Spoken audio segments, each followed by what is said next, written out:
25 जनवरी 1971 को तत्कालीन प्रधानमंत्री श्रीमती इंदिरा गांधी जी ने शिमला के ऐतिहासिक रिज से भारी बर्फबारी के बीच हिमाचल को पूर्ण राज्य का दर्जा प्रदान किया, जिसके बाद यह भारत का 18वां राज्य बना।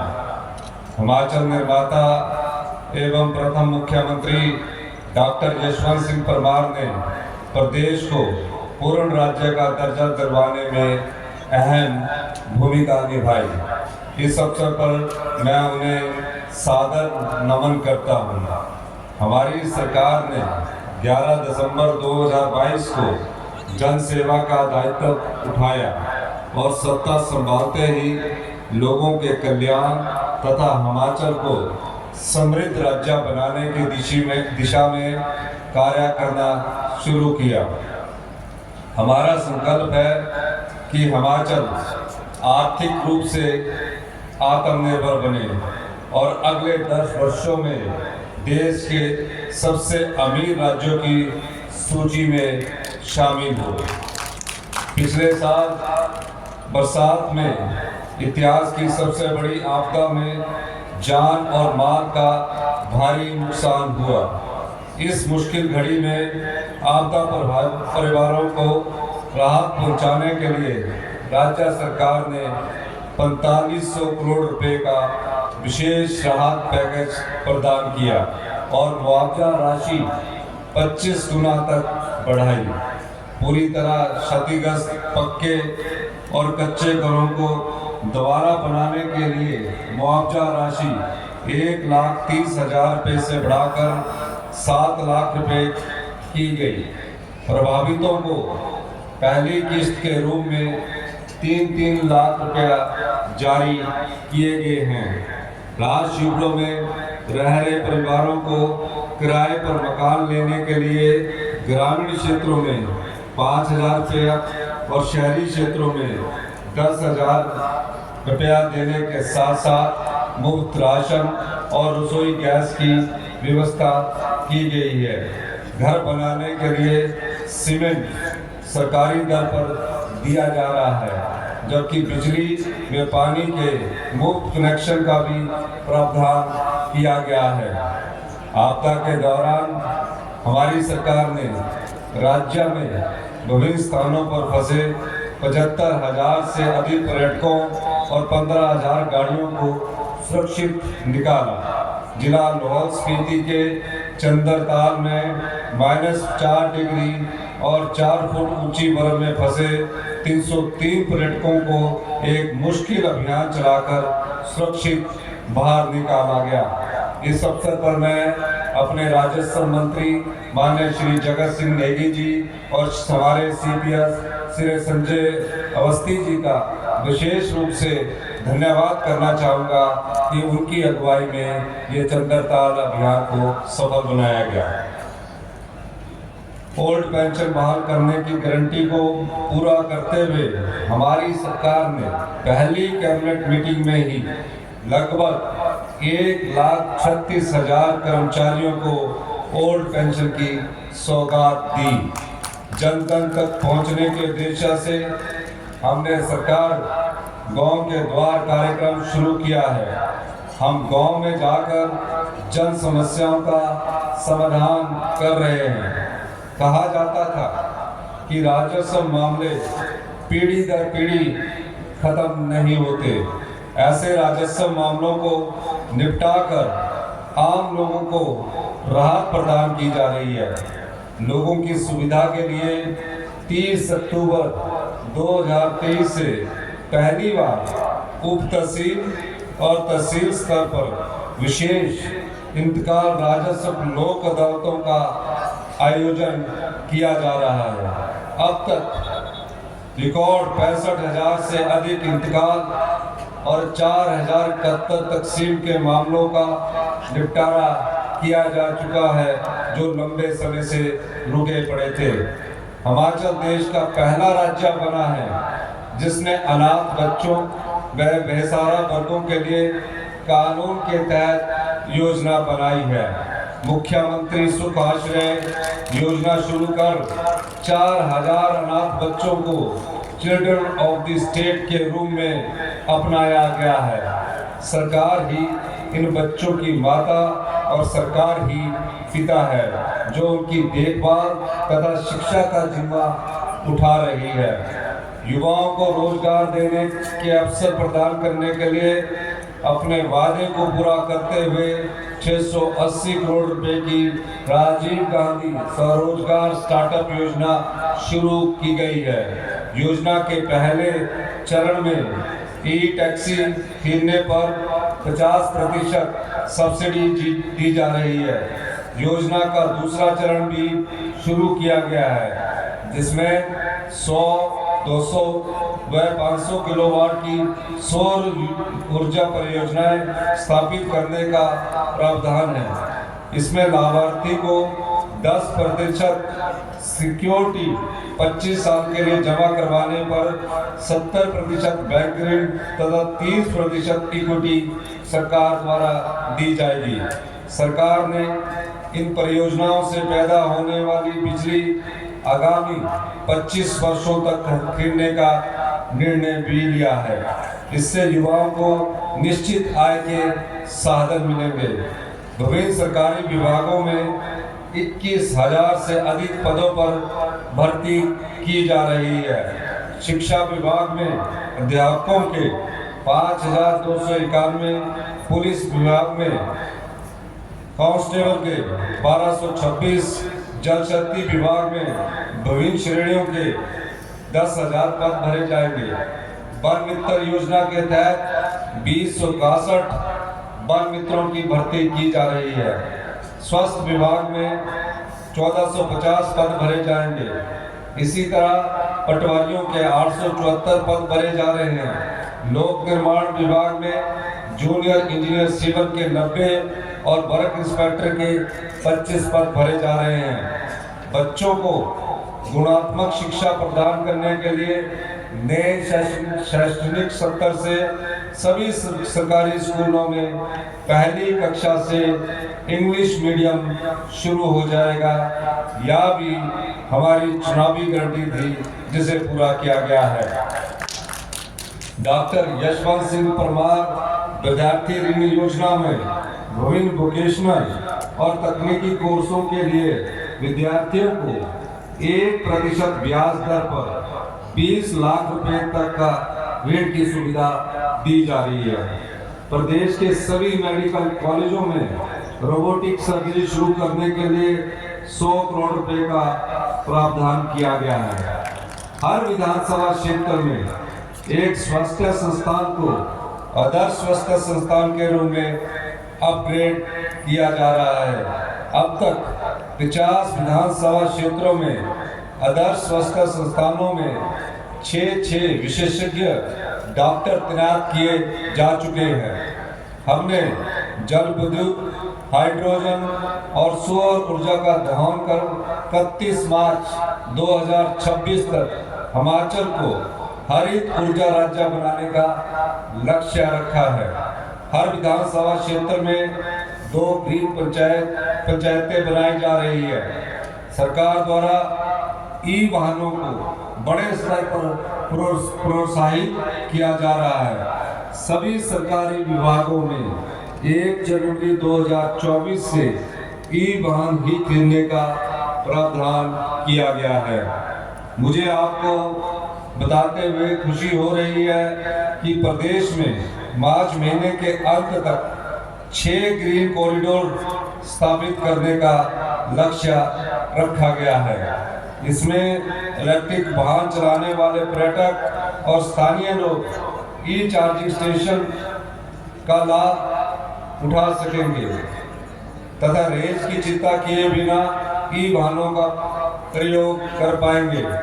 फरवरी महीने में हम पेट्रोल पंपों पर अतिरिक्त 13 चार्जिंग स्टेशन खोलेंगे। अगले 2 महीने में कुल 108 चार्जिंग स्टेशन चिन्हित पेट्रोल पंपों पर उपयोग के लिए तैयार करने के प्रयास किए जाएंगे। प्रदेश का कीरतपुर से केलोंग ग्रीन कॉरिडोर तैयार कर दिया गया है, जिसमें 5 ई चार्जिंग स्टेशन स्थापित किए गए हैं। शिमला से बिलासपुर तक 3 ई चार्जिंग स्टेशन स्थापित कर वाहनों को चार्ज करने की सुविधा प्रदान कर दी गई है। हमारी सरकार महिला सशक्तिकरण को विशेष प्राथमिकता प्रदान कर रही है। विधवा पुनर्विवाह योजना की धनराशि 65,000 रुपये से बढ़ाकर 2 लाख रुपए की गई है। विधवाओं और एकल महिलाओं को घर बनाने के लिए आर्थिक योजना सहायता देने के उद्देश्य से मुख्यमंत्री विधवा एवं एकल नारी आवास योजना शुरू की गई है। इस योजना से पात्र विधवा महिला और एकल नारियों को घर बनाने के लिए 1,50,000 रुपए की आर्थिक सहायता दी जा रही है। लैंड सीलिंग एक्ट में संशोधन कर बेटियों को पैतृक संपत्ति में बेटों के बराबर हक दिया गया है। लड़कियों की विवाह योग्य आयु 18 वर्ष से बढ़ाकर 21 वर्ष करने का निर्णय लिया गया है। सामाजिक सुरक्षा पेंशन के 51,799 नए मामले मंजूर किए गए हैं। राजस्व बढ़ाने के लिए हमारे प्रयास जारी है और सरकारी भूमि की लीज अवधि 99 वर्ष से घटाकर 40 वर्ष की गई है। प्रदेश में नई एक आबकारी नीति बनाई गई है, जिसने पिछले वर्ष की तुलना में 846 करोड़ रुपया अधिक राजस्व प्राप्त हुआ है। लोक निर्माण विभाग के कार्यों में गति लाने के उद्देश्य से टेंडर की अवधि 51 दिन से घटाकर 20 दिन की गई है। शिमला में निवेशकों के साथ संवाद के दौरान 8,468 करोड़ रुपए की 29 परियोजनाओं की समीक्षा की गई। इन परियोजनाओं से प्रदेश के 12,584 युवाओं को रोजगार के अवसर उपलब्ध होंगे। हिमाचल तो हिमाचल है, इसके जैसा कोई नहीं। प्रकृति ने इस पहाड़ी प्रदेश को नैसर्गिक सौंदर्य से नवाजा है। कहीं बर्फ की खूबसूरत चादर, तो कहीं शीत मरुस्थल, कहीं धार्मिक आस्था के प्रतीक मंदिर, तो कहीं पैराग्लाइडिंग। प्रकृति की गोद में पर्यटकों के स्वागत के लिए हिमाचल में बेहतर इंफ्रास्ट्रक्चर तथा अनछुए पर्यटन स्थलों में विश्व स्तर की सुविधा उपलब्ध करवाने पर विशेष बल दिया जा रहा है। अमृतसर से शिमला और कुल्लू के लिए हवाई उड़ानें शुरू की गई है।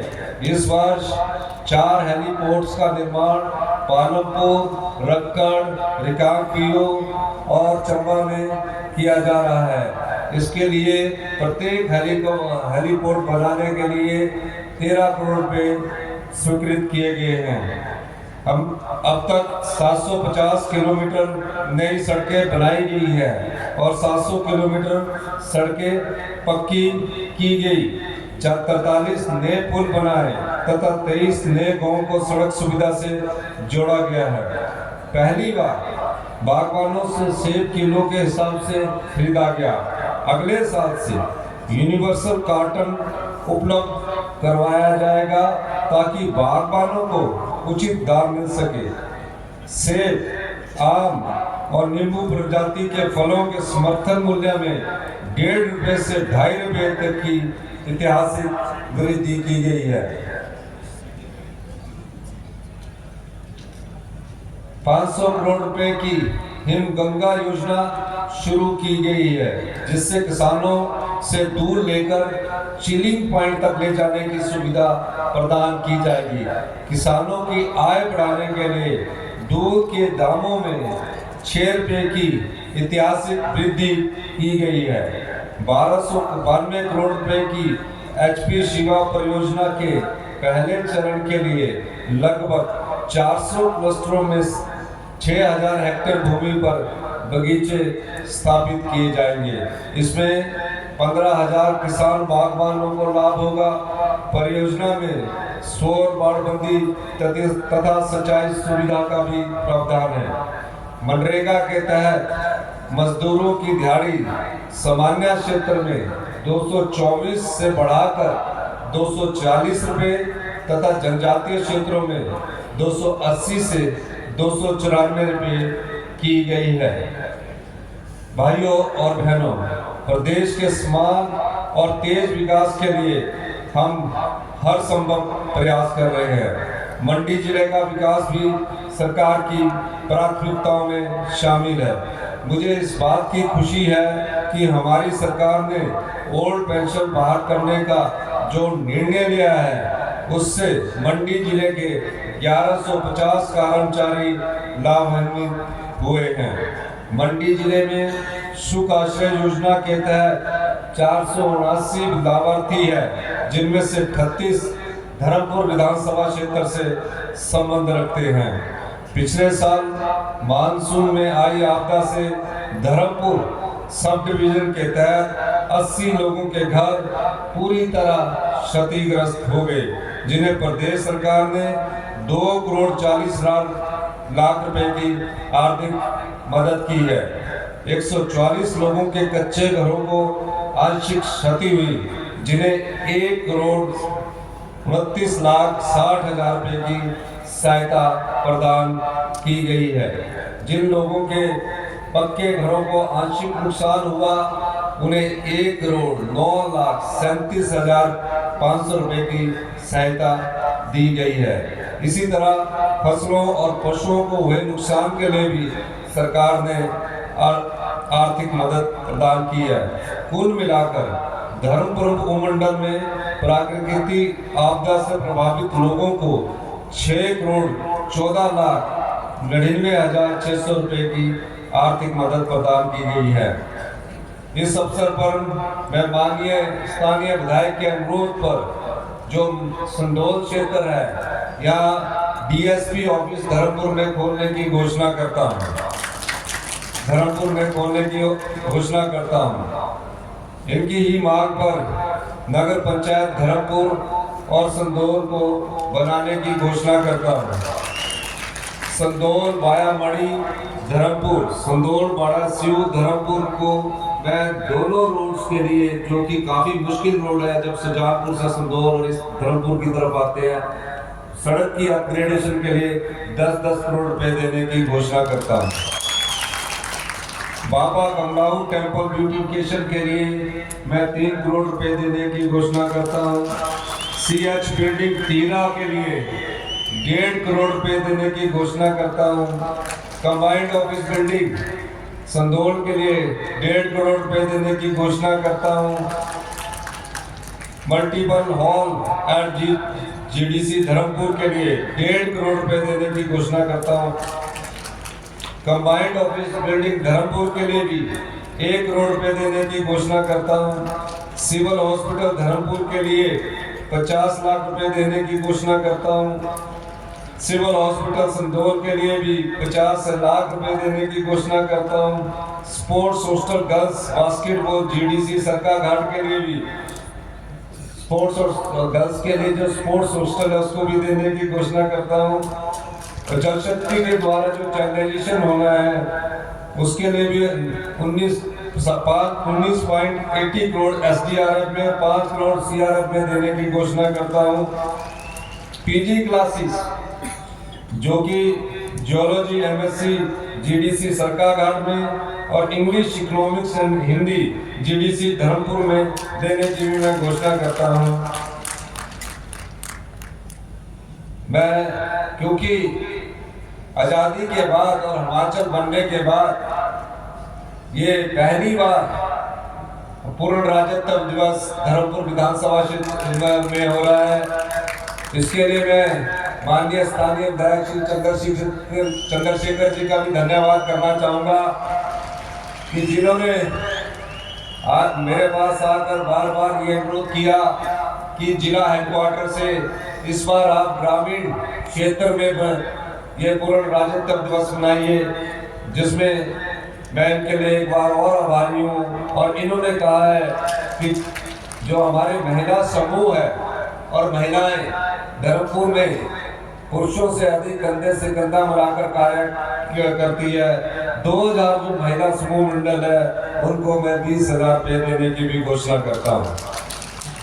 मैं आज के इस अवसर पर आप सभी को एक बार फिर बधाई देता हूँ और आपका धन्यवाद भी करता हूँ कि आप इतनी बड़ी संख्या में आज यहाँ इस समारोह में शामिल हुए हैं। जय हिंद, जय